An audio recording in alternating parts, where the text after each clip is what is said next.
They say the truth will set you free, but what happens when the truth creates more questions than answers? This is my story about discovering that my 5-year-old daughter wasn't biologically mine, and then discovering something even more impossible. It's about betrayal, family secrets, and learning that fatherhood has nothing to do with DNA. When I ordered that DNA test, I thought I knew what I'd find. I thought I'd confirm my suspicions about my wife's relationship with my brother and finally have the truth I needed to make decisions about my marriage. What I didn't expect was for my brother's test to come back negative too. What I didn't expect was to uncover not one affair, but two. And what I definitely didn't expect was to learn the most important lesson of my life. Being a father isn't about biology, it's about choice. This is the story of how 2 DNA tests destroyed my marriage, shattered my relationship with my brother, and somehow made me a better father than I'd ever been before. It was 2 a.m. when I finally opened the envelope. I'd been staring at it for 3 hours, unable to move forward, unable to go back. The DNA test kit had arrived 2 weeks ago, and I'd tested myself against Emma using samples from her hairbrush. Now the results sat in front of me, and my hands wouldn't stop shaking. I knew what it would say. I'd known for months, really. Emma looked nothing like me. She had distinctive green eyes that matched my brother Ryan's exactly. Ryan who visited every other weekend. Ryan who insisted on paying for her preschool. Ryan who looked at my daughter with something more than uncle's affection. Probability of paternity, 0%. The words were clinical and final. 5 years of fatherhood built on lies. I heard footsteps behind me and knew Jessica had found me. This conversation would destroy everything, but at least I'd finally know the truth. Except the truth was more complicated than I ever imagined. My suspicions had started innocently enough 6 months earlier. Emma turned 5, and at her birthday party, I stood back watching the celebration and really saw my daughter for the first time. She didn't look like me, not even a little. Parents are supposed to see themselves in their children, but Emma's features were completely foreign to me. Then I watched her with my brother Ryan. The way his face lit up when she called his name. The way he knelt down to her eye level, talking to her with this intensity that seemed more than avuncular. And those eyes, they had the same rare green eyes, a color that ran in my family but had skipped me entirely. My wife Jessica stood nearby, and I caught her watching them with an expression I'd never seen before. Fear mixed with something else. When Ryan suggested taking Emma to get ice cream, Jessica immediately said no, almost panicked. That's when the pieces started falling into place. Ordering my own DNA test had been hard enough. Admitting to myself that I suspected my wife of infidelity with my own brother felt like betrayal even to think about. But I had to know. 2 weeks after I'd secretly collected Emma's DNA from her hairbrush, I did something else that would prove crucial. I convinced Ryan to take a DNA test too. I told him I was creating a family ancestry project for Emma, wanting to map our genetic heritage, build a comprehensive family tree. He'd been enthusiastic, immediately agreeing to spit in the tube. Anything for my favorite niece, he'd said, and I'd felt physically ill at the word favorite. I ordered a second paternity test kit and tested Ryan against Emma's samples. If my suspicions were correct, if my wife and brother had betrayed me in the worst possible way, this test would prove it. Both envelopes arrived the same day, mine and his. I sat with them for hours before finally opening mine first. When Jessica found me at 2 a.m. staring at the DNA results, the color drained from her face so fast I thought she might collapse. She knew immediately what I'd discovered. The guilt had been written across her face for months. I'd just been too afraid to read it.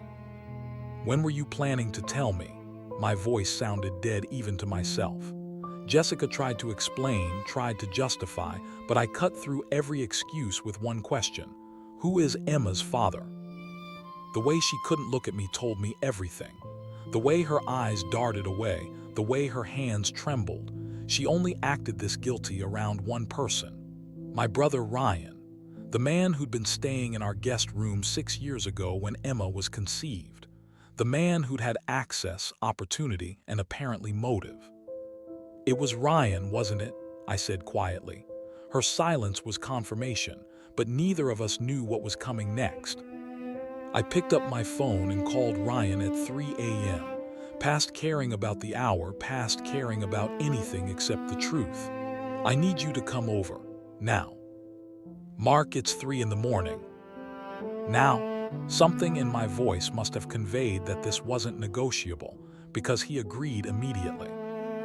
Those 20 minutes waiting for Ryan to arrive were the longest of my life. Jessica sat on one end of the couch, I sat on the other, and between us was a canyon of betrayal too wide to cross. Neither of us spoke. What was there to say?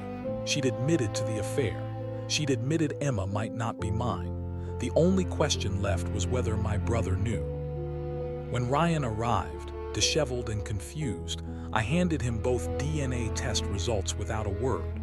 Mine showing 0% probability of paternity, and his, the envelope I'd opened while waiting for him to arrive, also showing 0%.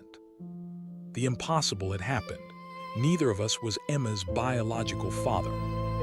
I watched my brother's face as he read both test results, watched confusion become shock, become something I didn't expect, relief.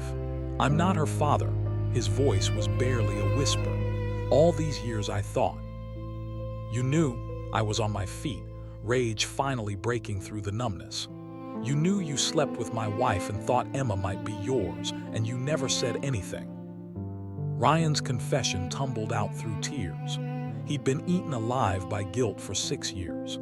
Every visit to see Emma, every gift, every offer to help had been driven by the belief that she was his biological daughter. He'd been trying to find courage to confess, but couldn't bear to destroy our family. But if it wasn't me, Ryan said, looking at Jessica with dawning horror, then who? That's when Jessica's careful lies fell apart completely. There had been someone else.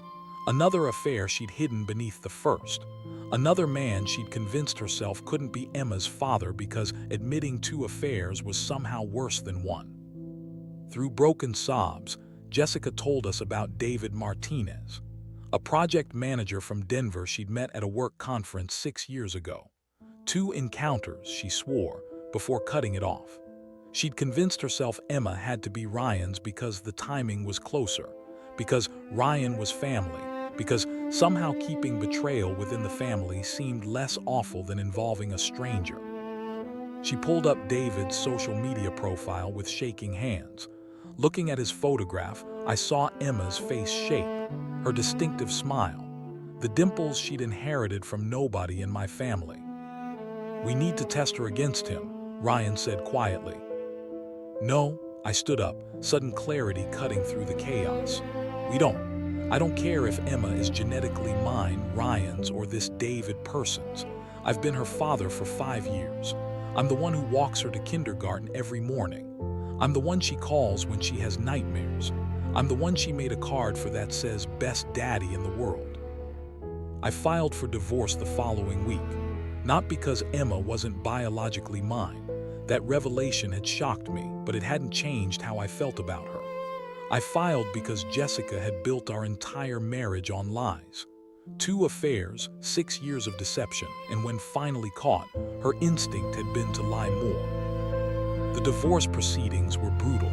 Jessica tried to use my rejection of Emma as leverage for full custody, except I hadn't rejected Emma at all. I wanted joint custody. I wanted to remain her father in every way that mattered, legally, emotionally, practically. The courts sided with me.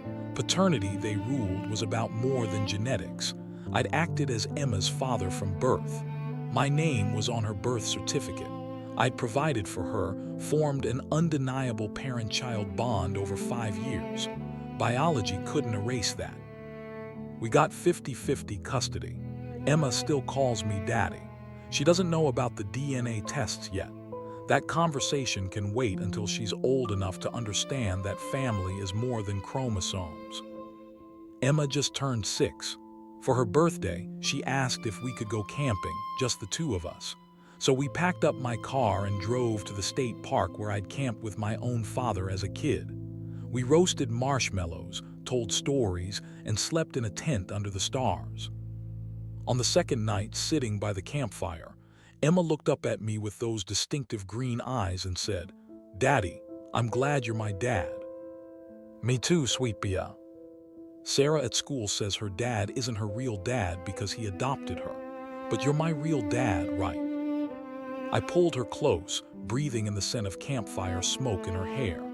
"I'm your real dad. I've been your dad since the day you were born, and I'll be your dad until the day I die. That's what makes someone a real parent, not genetics, but choice. I choose you every single day." She seemed satisfied with that answer. Honestly, so was I.